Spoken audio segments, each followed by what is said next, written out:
I guess I should tell the tale. Let me tell you a story. This is my 2021 Subaru Forester. It's currently sitting at about 75,000 miles, give or take. It's been a great vehicle, very reliable, as most Subarus are. So, I guess a few months ago, I realized that the suspension was in need of attention in the form of probably front struts. Now, I purchased the Subaru extended warranty on this car, the Gold Plus. I normally don't recommend extended warranties, but in this case, it was a good deal. And it's a Subaru warranty, it's not a third party aftermarket warranty, and that's important to remember. Anyway, I didn't know if the struts would be covered under said warranty. Usually they're not, because that's a wear component, right? So, on a whim, because I couldn't find anything in the documentation that specifically rejected it, couldn't find anything that specifically approved it. So I took the car into Marion Subaru for them to do an inspection on, and they said yes. As a matter of fact, the front struts were covered under the Gold Plus warranty. All I'd have to pay is my $100 deductible. Oh, fantastic, man. That's cool. Because normally a pair of struts for most cars, especially for this one, with labor included, you're talking $1,000, $1,500, right? It's not a cheap thing. Now, if it wasn't covered, I was going to replace them myself and then take it somewhere to have it aligned. Because if you're replacing front suspension components, you have to have your vehicle aligned. That can be anywhere from $100 to $200 depending on where you go. So all in all, I was very happy. And the mechanic and I were standing there chewing the fat. Mechanic's I don't know, young guy. We'll just leave it at that. And the service manager, who is not a young guy, he's older than I am. And we're standing there, and I mentioned that, there's a technical service bulletin. We were just talking, mind you, on the front and rear differential, because on the manual for my car, for the maintenance schedule, it says for the front and rear differentials, you do not have to replace the fluid unless you're towing or, live in really dirty conditions, things like that. You don't have to do it. It's good forever. And Subaru came out with a technical service bulletin 18 months ago, somewhere around in there, somewhere between 12 to 24 months ago, that said, oh, hey, we changed our minds. And maybe you should be replacing the differential fluid every 30,000 miles. Not only did we change our mind, maybe it's every 50, I can't remember the exact number. Not only did we change our minds on that, we're also going to bump the standard warranty on both the front and rear differential to 100,000 miles, or at least on the rear. Now, why would they do that? They did that because they had failures, they had problems. And I'm just mentioning this. Now, these guys tell me they've never seen this TSB. Now, this is a bulletin that gets emailed and posted, and every dealer in the entire freaking network has access to. They've never seen it, but I had. So they think I'm full of crap till I give them the number for the TSB, and they look it up. And sure enough, there it is. I wasn't complaining. I just said, hey, you know what? So I changed the fluid. Used the fluid according to Subaru specs. It's an easy job. It literally takes 15 minutes to do. It's a piece of cake. So I did it. And actually, I had some noise in the rear end, and the fluid change took care of it. It's just some harmonic noise. No big deal. When I pulled the old fluid out, it was rather dirty. It wasn't burnt, but it was dirty. Old gear oil smells bad. If it's burnt, it smells really bad. Anyway, I took it out. I inspected the fluid. And on most cars, this car included, the drain plugs have a magnet on them. And you inspect that magnet. That's all. Just mention in passing. Keep in mind, I brought the car in for struts. So the guys called me in there. Actually, I'm sitting there looking at other cars and talking to the salesperson. And he comes in and he says, hey, we've got bad news. We pulled a sample out of your front differential, and your front differential is shot. And it's not going to be covered under warranty because you changed the fluid yourself. Hold up. Number one, I didn't ask you to inspect that fluid. Number two, that doesn't sound right, because we have laws in this country. So, $10,000 bill. And I said, no. Let's see a sample. You got a sample? He pulled a sample. He says, and he brings in this little paper cup with some gear oil in it. He says, see how black it is? I said, yeah, it's oil. It's used oil. It's going to be dirty. Well, no, that's burnt. No, it's not burnt, or I would have been smelling it before we even brought it into the room. So I said, it looks normal to me. In fact, because it had been sitting in the cup at this point for about 20 or 30 minutes, you can see the dirt settling out of it. And the clear, fresh, new oil that had only been in the car for 2 weeks at this point, right there. It was fine. It's perfectly normal looking gear oil. And he says, no, it's burnt. So at this point, my antennae are up, right? I'm nervous. And I says, look. I said, I can't think of the name of it, but I think it's Magnuson-Moss Act says that I can change the gear oil on this thing. And I says, what makes you think that the oil is bad? You told me there were metal shavings in there. I don't see any metal shavings. Well, look here.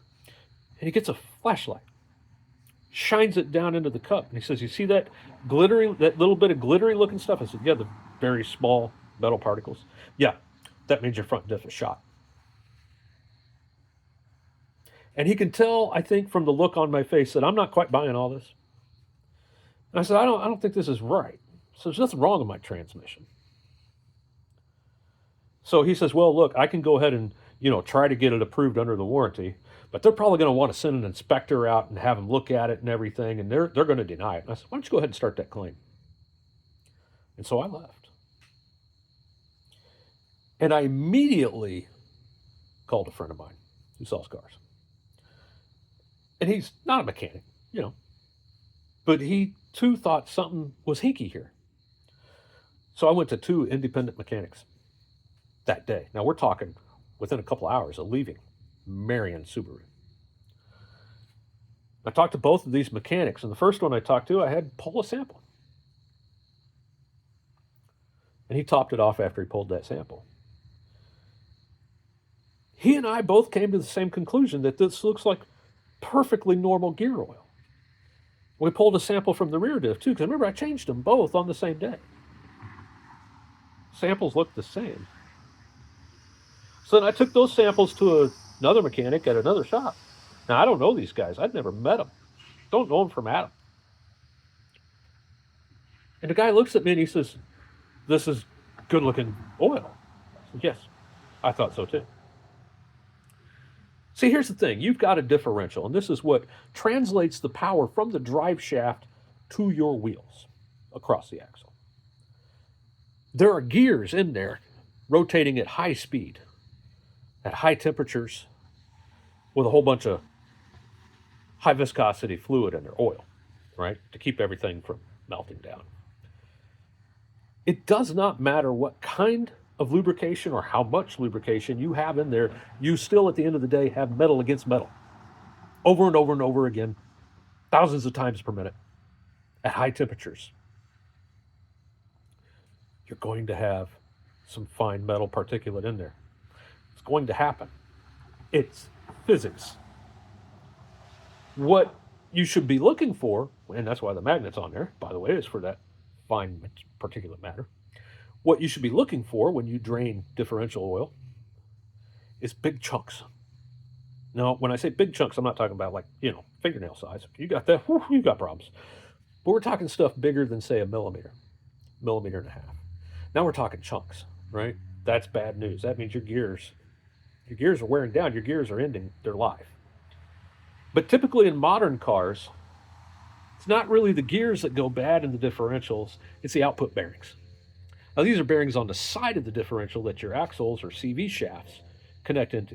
Those typically go long before the gears in the differential itself. But I digress. So anyway, you've got me, 2 professional mechanics that both agree this looks perfectly normal.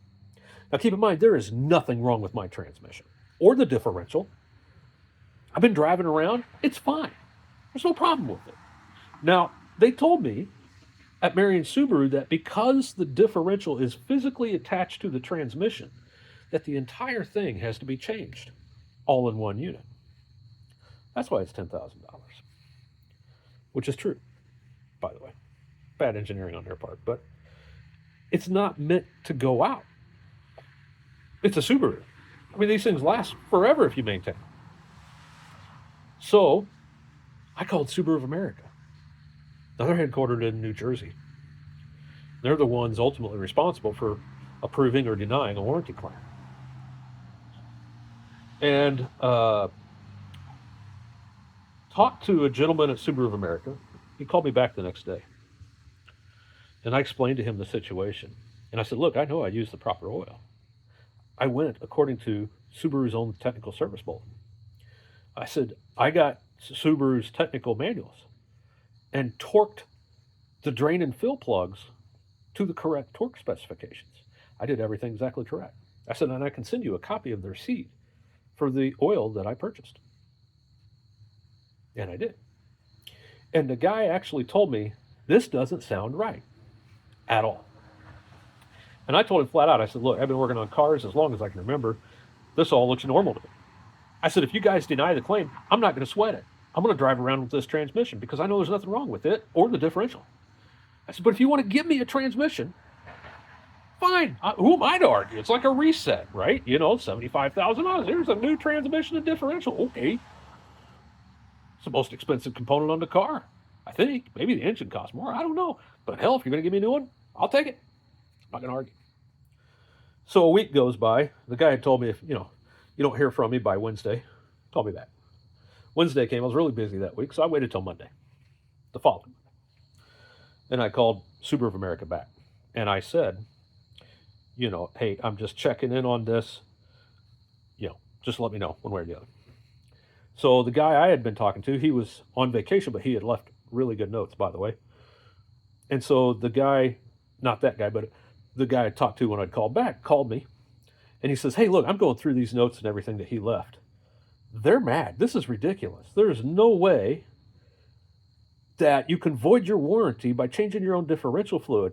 We even put the directions up there. We tell you how to do it. It's very easy. He says, you use the proper oil. You did everything correctly. There's no way that any warranty claim would be denied. You did it properly. Back to Marion Subaru. I forgot one thing, and then I'll go back. So that first day at Marion Subaru, the guy also says, well, according to this TSB, it doesn't apply to your car because your car was made in June 15th instead of June 14th. There's some BS like that. It wasn't June, it was May or April. But anyway, that was the point. The manual's the manual. The manual said, don't have to worry about this. And they came out with the TSB. So give me a break on that, pal. Anyway, all right, so the Subaru America guy is telling me, no, this is ridiculous. We're going to go ahead and approve the claim. In fact, it's already been approved. And I don't know why you haven't heard back from Marion Subaru yet. But you should be hearing back from him at some point. He says, I'll follow up on that. Okay, so I hang up. I'm not kidding you. I hung up the phone, started my car, and before I could even leave the parking lot where I was sitting, which I think was Walmart or something like that, my phone rang. It's Marion Subaru. Like 2 minutes later, the service department of Marion Subaru. Hey, good news. Subaru of America approved the warranty claim on your transmission and differential. We already have it here at the dealership. And we'd like to schedule you for installation. Okay. When? Well, next Tuesday. I said, that's fine. I says, I'm going to need you guys have some rentals or something, because I'm sure it's going to take a couple days to do the job, right? Oh, yeah, but that's all covered. That's all covered. Oh, great. So as I'm dropping it off on that Monday morning, or Monday afternoon, I guess, something else had dawned on me that at 20,000 miles I had complained about, and that was some play in the driver's side front wheel. It was very minor, but it was enough where it was noticeable. And I actually made a post about this. And, you could hear this noise when you were stopping. And so the Ace mechanic at Marion Subaru comes up, well, you got hot spots on your rotors at 20,000 miles. So, well, that's odd. So I knew the hot spots could be removed by sanding and everything, so I sanded down the rotors, didn't fix it. I put new rotors and pads on at 50-something thousand miles. I think it was, something like that. Anyway. And eventually that noise came back, and the play was still there. It was always there. And I had noticed September, August, whenever I made that post, I was changing oil, doing maintenance and everything, and rotated my tires. And maybe it was that's when it was when I was detailing the car. And I noticed that play when I was putting that driver's side front wheel back on. And I was like, it's still there, and it's worse than it was before. Now, Subaru, every manufacturer has their foible, right? Their one thing that they're notorious about. Subaru, it's the wheel bearing hub assembly. Notorious. So I wrote a little note and left it in the car. It says, hey, look, there's some play. I don't know if it's a tie rod end or sway bar link or CV shaft. I think it's the wheel bearing hub assembly. But you're the expert. I'll let you figure it out. So after I dropped off the car, they pulled it in that morning, and I immediately got a call back. I said, yeah, the bearing hub assembly is bad. You need a new one. So that part won't be here until Thursday or Friday. Great. Do I have to pay another deductible? No, it's all good. It's all the same service, so it's all going to be covered. So I'm paying $100. Remember, $100, new differential, new transmission, new struts, wheel alignment, and now a bearing hub assembly. All in, we're at around $12,000. I'm paying $100. Now, keep in mind, $10,000 of that didn't need to be done in the first place. So anyhow, they called me back the next day and say, oh, hey, your car's done. I said, really? Bearing hub assembly, I didn't think it was going to be there on Thursday. Apparently, I got there early. So I'm not trusting them, right? Because at this point, I'm like, hey, you guys are just, I don't want to jump to conclusions. I'm giving them every benefit I can possibly get them because this is the third car I have personally bought from them.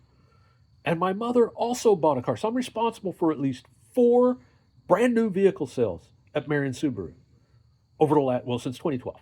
So that's when I bought my first one. And of course, I don't know how many of my friends I sent over there to buy cars. So I get out of the lot, and I come home. First thing I did was throw it on the jack and grab hold of that wheel and shake it for all it's worth. There's no play. So they did replace the bearing hub assembly.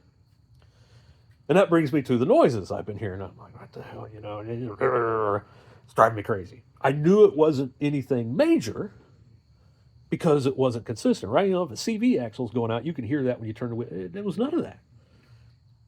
So I start looking around the car. And of course, that's the last video I showed you where I discovered the missing bolt. Now, I didn't know if that missing bolt had anything to do with the rattle I'd been hearing or not.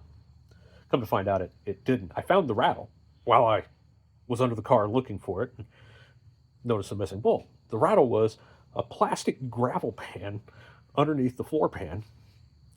That's it. It's just rattling. I fixed it with a wadded up paper towel shoved into it to keep it from bouncing.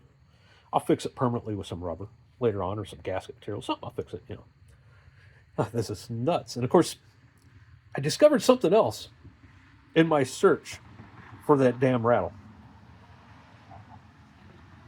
And I'm looking everywhere, right? Looking everywhere. So I popped the hood, and I'm searching for that rattle. And I remember I've been hearing a couple other rattles coming from the front of the car. It's a Subaru. They're noisy. They just are. So I noticed, I don't know if you can tell. Yeah, I got a wadded up paper towel there too. So this little plastic thing here on both sides, that was the source of another rattle. Fix those. Again, paper towel. I'll fix it permanently with something else. But then I noticed something else. Remember, I got new struts on the front end. And we can see right here, that's a strut topper, right? So this all comes, these 3 bolts come out, strut comes out the bottom. Then I look over here.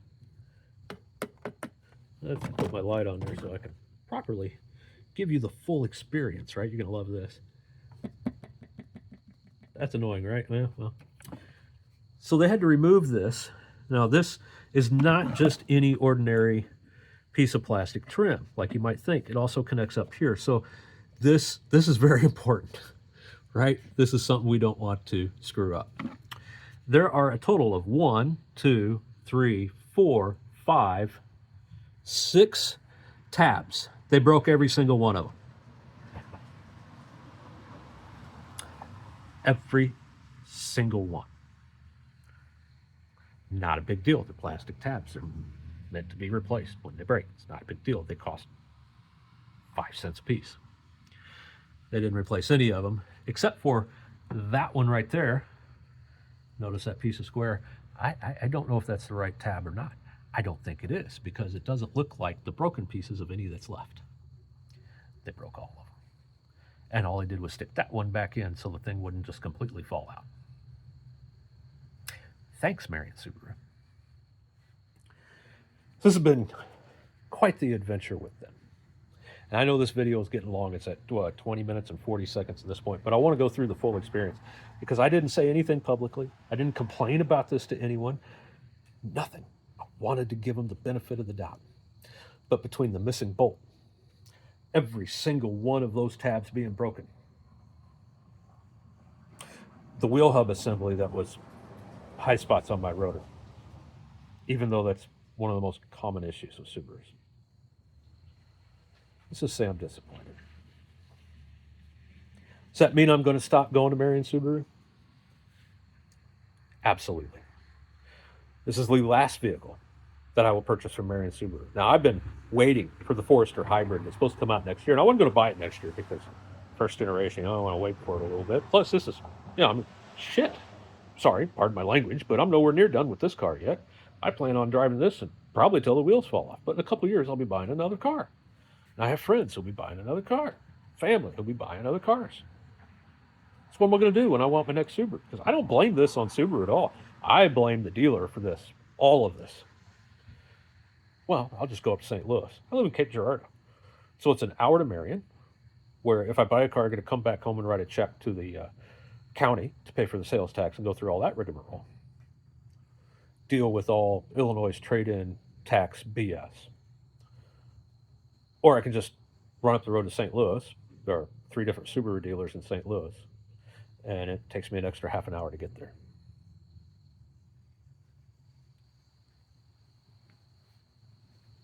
Four cars, 2 Imprezas, an Ascent, and a Forester. So 120, somewhere between $130,000 and $150,000 worth of sales. I'm not that old. I'm going to be buying other cars. What really sucks is I love the guys in the finance department. I love the salespeople. They're great guys. Great people. But after this experience, this being the last experience with Marion Subaru's mechanics, I'll never go back. I wouldn't let them change my oil. Yeah. So when I go back to get that missing bolt put in and to ask for 6 new tabs, because I'm not letting them put those in, I'll do that myself. And if they give me those tabs or not, I don't care, because I can go to AutoZone and get these. This is $1 worth of plastic tabs. So after that is finished, my relationship with Marion Subaru will be finished. I'll be done. So that's the saga. That's the story. And I hate it. I hate it a lot. I tried. Wanted to give them the benefit of the doubt. I wanted to believe that service department was not trying to screw me. And I kept thinking, why would they do that, knowing it's under warranty? They just filed a claim. So if they can get their $10,000, why come to me with it? I don't know. My best theory that I can come up with is they brought me that bill telling me it wasn't going to be covered under the warranty, because had they filed the claim with Subaru of America wasn't going to just rubber stamp it. They would have wanted to see a sample of the oil, at which time Subaru of America would have said, that's perfectly normal wear and tear, because it's metal against metal at high speed, at high temperatures for 75,000 miles. Well, anyway, that is my tale. That is the saga. I absolutely hate it, but that's how we end it. So there you go. Hope that answers some questions. If you've stuck around this long, more power to you.